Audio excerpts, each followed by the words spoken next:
Buen día, mi nombre es Josué Carrillo Morán y a través de este video vamos a hablar del tema comunicación y adquisición del lenguaje. Para empezar, es necesario que hablemos de las teorías de la adquisición del lenguaje, pues a lo largo de la historia de los últimos años se han propuesto distintos modelos para explicar el fenómeno de la adquisición del lenguaje, oscilando desde una explicación basada exclusivamente en causas biológicas hasta aquella que enfatiza únicamente factores de tipo ambiental. Se han desarrollado otras teorías menos extremas y que se caracterizan por el peso relativo otorgado a cada factor. Para esto hablaremos de 6 teorías. La primera teoría que vamos a abordar es el innatismo. Con este término suelen designarse la corriente psicolingüística derivada de los planteamientos lingüísticos de Noam Chomsky. Esta teoría considera el lenguaje como un órgano mental especial que se construye gracias a propiedades innatas de la mente humana. Por tanto, el niño nace con capacidad para desarrollar las reglas estructurales de la gramática. Esto capacita a los niños para analizar el lenguaje que oyen y extraen las reglas gramaticales, con las cuales son capaces de crear nuevas frases que nadie ha formulado antes. La adquisición del lenguaje se relaciona solo remotamente con la experiencia ambiental. Este punto de vista es apoyado por el hecho de que todos los niños aprendan su lengua nativa, por compleja que sea, y dominan los conocimientos básicos de la lengua en la misma secuencia en relación con la edad. También cobra credibilidad a causa de algunos hallazgos de tipo biológico. Por ejemplo, somos la única especie cuyo cerebro es más grande en un lado que en el otro. Esta diferencia de tamaño entre hemisferios guarda relación con la idea de que el mecanismo innato del lenguaje esté localizado en el lado izquierdo.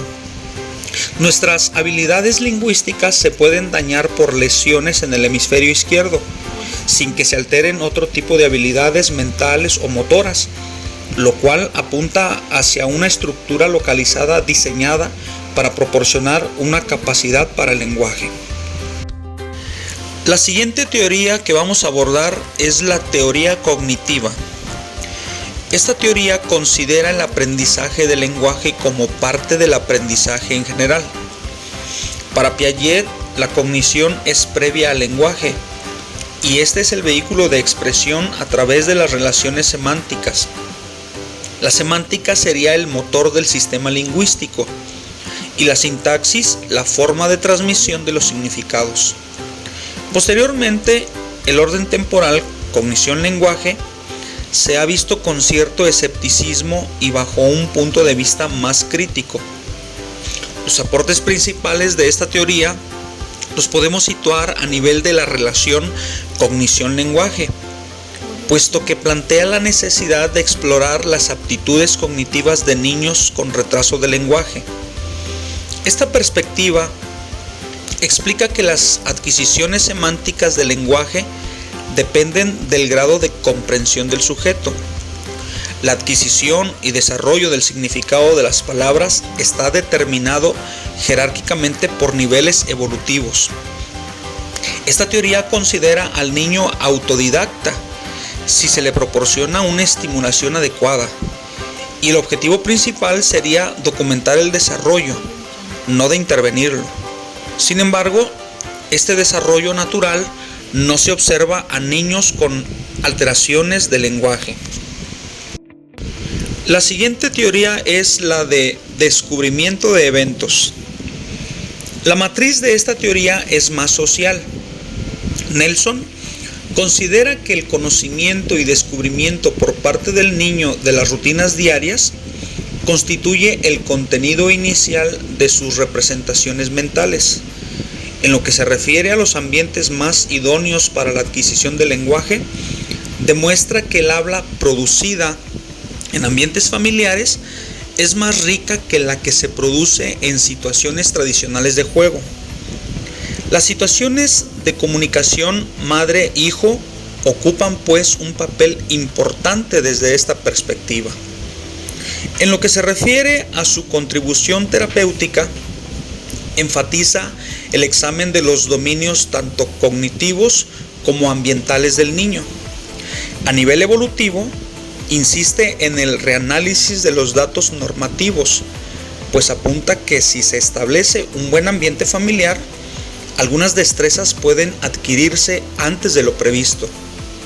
Sus mayores aportaciones se centran en el nivel de interacción intersistema, por lo que considera importante llevar a cabo la intervención siempre en contextos familiares. La siguiente teoría es la teoría social. Esta teoría se divide en dos partes.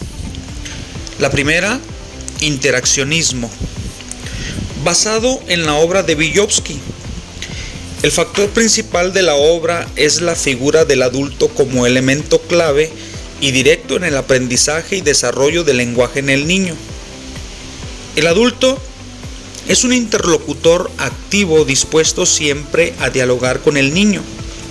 Desde esta perspectiva, el desarrollo semántico del niño depende de la calidad de las interacciones de éste con su medio, de cómo utilizan el lenguaje los que lo rodean. Desde un punto de vista terapéutico, no ofrece ningún guía sobre qué enseñar o qué tratar. Sin embargo, sí delimita los procedimientos de intervención. La segunda parte es el aprendizaje social. En esta teoría se incorporan algunos aspectos del aprendizaje operante, tales como estímulos, respuesta y reforzamiento.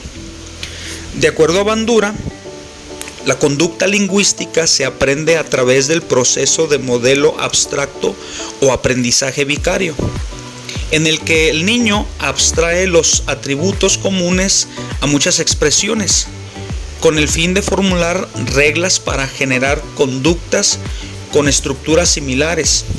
Sin embargo, hay muchos aspectos del desarrollo lingüístico que no se pueden explicar con la imitación, y es altamente improbable que lo hayan aprendido en la observación e imitación.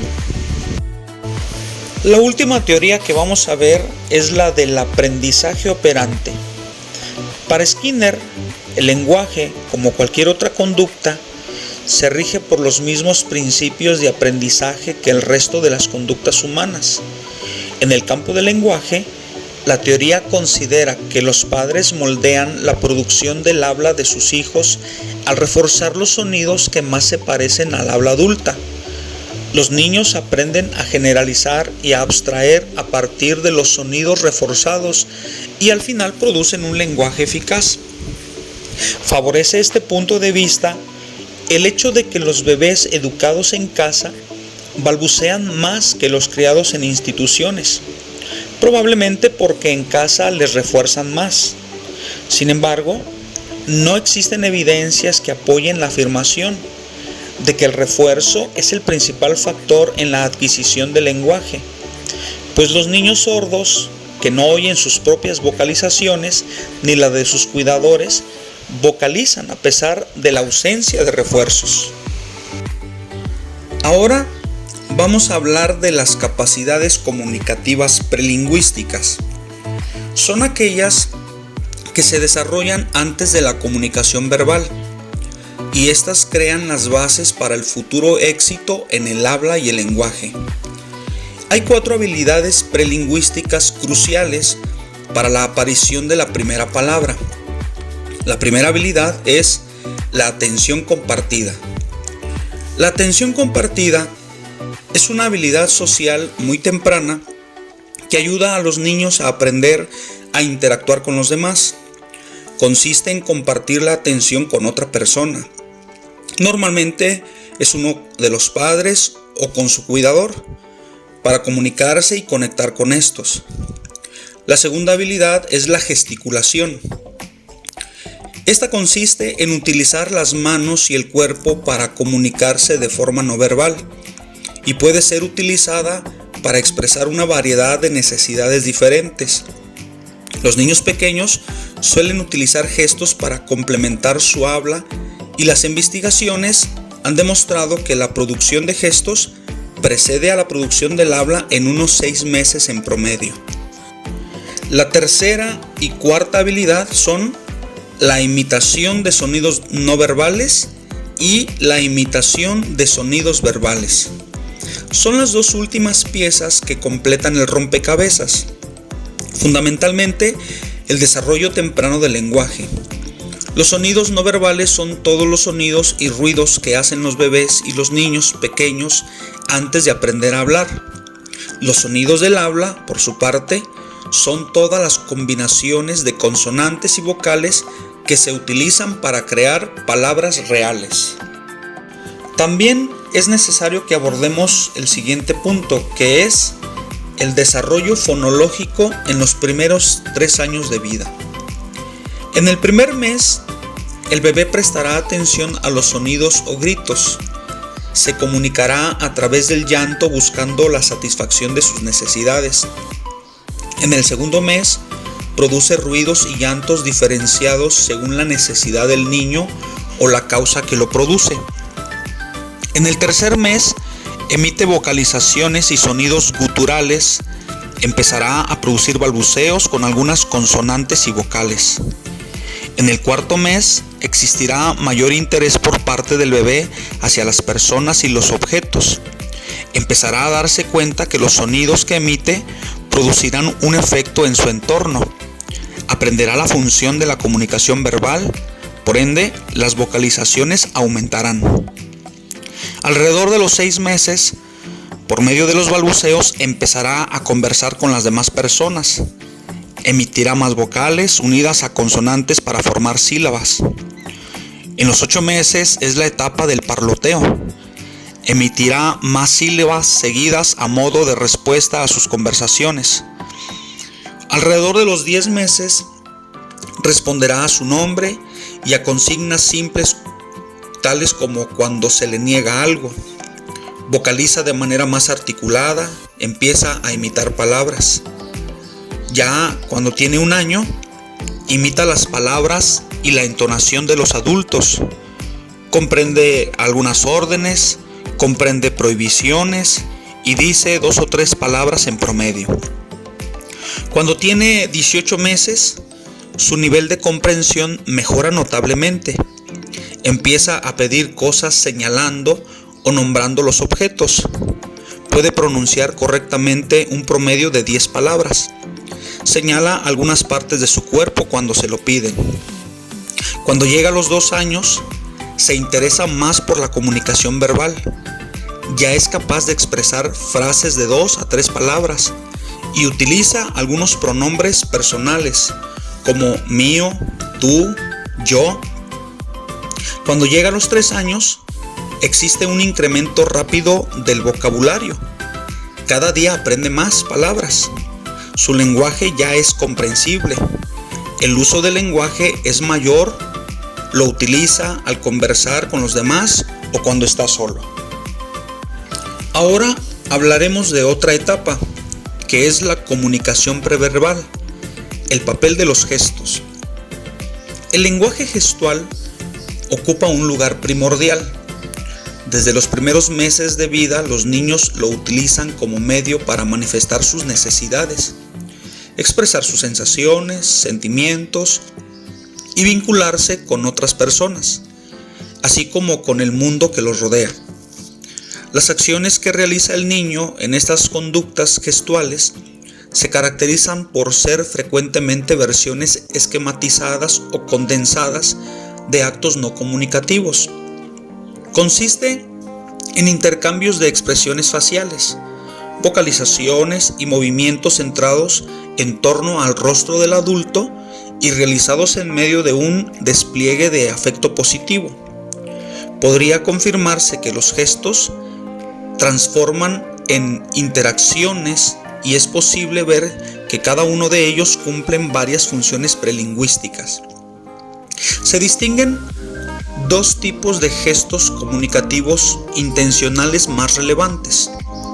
El primer tipo es el protodeclarativo. Estos son gestos que utiliza el niño para compartir la atención de otro respecto a un objeto o evento que señala. El segundo tipo es el protoimperativo. Son gestos prelingüísticos que utiliza el niño con el fin de hacer peticiones de objetos o pedir ayuda. Todos estos gestos tienen lugar con y sobre los objetos. Otros tipos de gestos son los denominados gestos privados. Estos son utilizados por los niños para autorregular su comportamiento. El niño puede producir también un gesto de pregunta. Este tipo se le llama protointerrogativo. Usa este gesto para preguntar al adulto algo con la acción de señalar. El niño busca con esta acción relaciones interpersonales. Enseguida llega la etapa donde aparece el lenguaje y el niño dice sus primeras palabras. El niño de 11 meses cuenta con su repertorio lingüístico con más de 5 palabras. En esta edad el niño emplea idénticas palabras que el adulto, pero no les atribuye el mismo significado. Estas simplificaciones del lenguaje adulto que se observa en esta edad se deben atribuir al intento de reproducir las palabras del adulto y no a la imperfección de las percepciones auditivas del niño. Unos ejemplos de estas simplificaciones pueden ser cuando el niño dice popó para avisar que hizo del baño, o en lugar de decir sopa, dice opa. De esta forma, el niño se ve obligado a simplificar el lenguaje del adulto, sin que esto signifique que no comprenda, sino que su capacidad expresiva es todavía limitada. Según algunos especialistas, a los 11 o 12 meses, el niño suele articular ya sus primeras palabras de 2 sílabas directas como mamá, papá, popó, etc., dando inicio a la siguiente etapa denominada lingüística o verbal, sustituyendo progresivamente el lenguaje gestual y superando la simplificación del lenguaje adulto a medida que va incrementando su léxico. Enseguida hablaremos del tema el desarrollo semántico y del léxico. En la habilidad para comprender y dar sentido a las palabras y su significado en un contexto determinado, esta capacidad es fundamental en el proceso de comunicación. Cuando un niño está aprendiendo sobre animales, al principio solo conoce algunas palabras básicas como perro, gato, pájaro, etc. Sin embargo, a medida que adquiere conciencia semántica, empieza a comprender que estas palabras representan categorías más amplias. Por ejemplo, aprenderán que el perro es un tipo de animal y que aún hay diferencia entre los perros. Podrá identificar que el que ladra es un perro, y el que vuela es un pájaro, y el que maulla es el gato. La conciencia semántica en los niños les permite aprender y utilizar palabras de manera más precisa, lo que a su vez mejora su capacidad para comunicarse y razonar sobre el mundo que les rodea. Después de todo esto, viene la etapa del desarrollo pragmático. A medida que los niños practican y dominan los sonidos, dominan los significados y las reglas gramaticales, también deben aprender un gran número de reglas no verbalizadas que dirigen la conversación. En pocas palabras, deben aprender la pragmática del lenguaje. Gracias a la pragmática, podemos comunicarnos de una forma u otra dependiendo de cada situación. En el desarrollo pragmático se empieza a ejercer mayor control sobre sus interacciones con el adulto. Aprende a comunicar sus intenciones con más claridad y eficacia.